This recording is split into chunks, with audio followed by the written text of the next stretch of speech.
Hey, what's up everybody? Welcome to Painting of the Week. I had taken a couple weeks off for micro reasons and then I took a couple weeks off for macro reasons.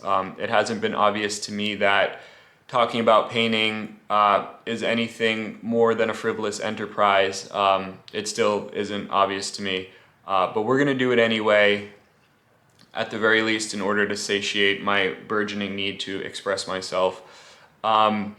I'm grappling a lot with kind of the ways in which visual art can provide utility at a time like this. And I'm going to be completely honest. I'm not feeling very creative or optimistic along these lines of thought. I mean, I'm thinking about painting in the most absolute reductive and materialistic of capacities.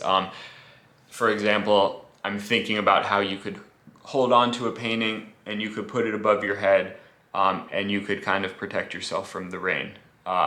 So as somebody who's a visual art maximalist and somebody who does think art can change the world, it's embarrassing for me to say that this is as far as I can go right now, but maybe this conversation will help. Maybe you've been feeling similarly.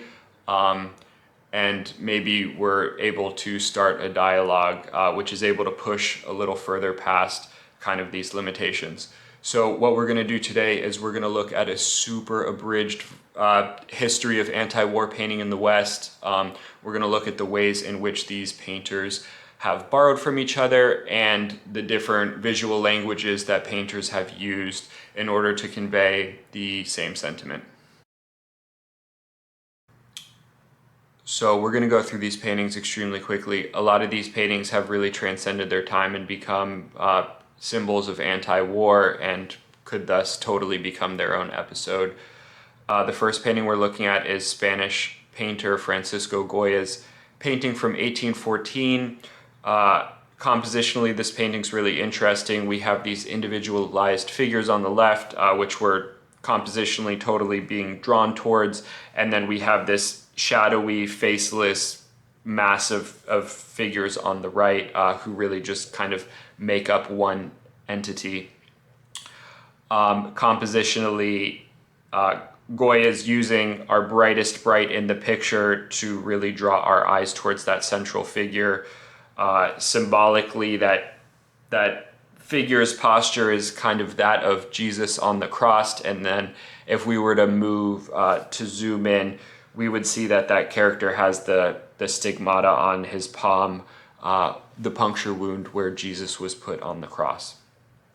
The second painting we have is by Edouard Manet in 1869, and that's really only about 55 years later, and it's the exact same composition. The key is a little different, but the composition itself is almost identical.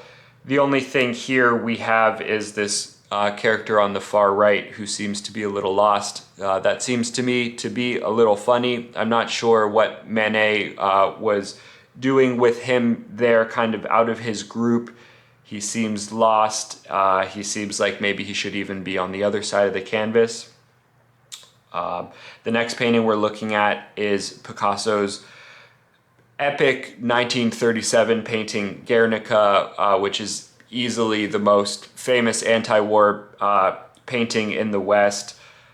This painting has absolutely transcended its time, is ubiquitous as far as anti-war imagery up until the present day.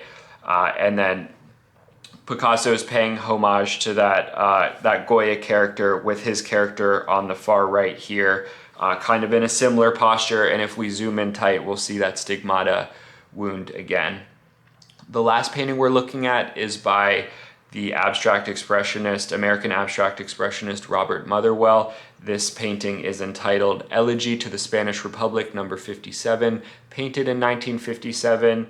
And here Motherwell is relying on a purely abstract visual language in order to communicate his feelings on the Spanish Civil War. So when we zoom out, we can clearly see a gradation happening across the 19th and 20th century from a representational style of painting to a purely abstract visual language. And then we see Picasso just quintessentially the bridge between representation and pure abstraction.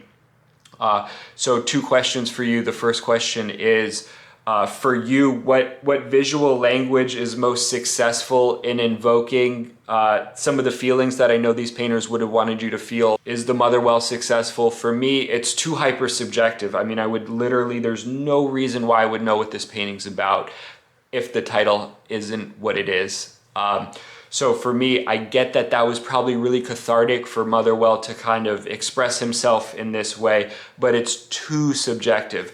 Whereas we look at Goya, we look at the Manet, and it's more of an objective representation. It doesn't matter what language you speak. It doesn't matter really anything. You're clearly able to look at these paintings and appreciate more or less what it's representing. I think specifically the Goya because it's so dramatic.